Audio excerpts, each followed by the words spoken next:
Mənə bircə kəlmə can söyləsəydin, o bircə kəlmənə min can verərdim. Ömrümü, günümü dərd eyləsəydin, ömrümü, günümü dərman verərdim. Ömrümü, günümü dərd eyləsəydin, ömrümü, günümü dərman verərdim.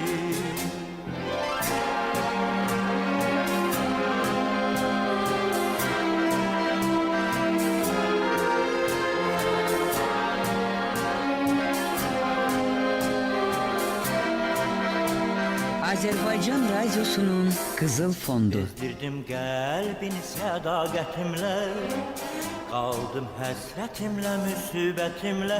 Könlümü alsaydın bu zülmətimlə, sənə bir ışıqlı cahan verərdim. Könlümü alsaydın bu zülmətimlə, sənə bir ışıqlı cahan verərdim. O günlər necə də mənə haydılar, könlümə, gözümə şəfəq yaydılar.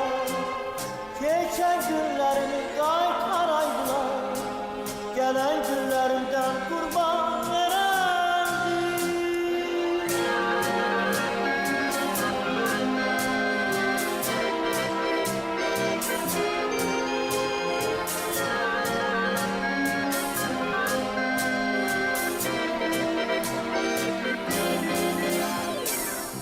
Ayrıldık öyle ki seninle ey gün, bir de ayrılıktan ayrı düşmerik. Ah bu son hicranım, yüz halım üstü dağ dağa rast gelir. Bir görüşmedik, ah bu son hicranım, yüz halım üstü dağ dağa rast gelir.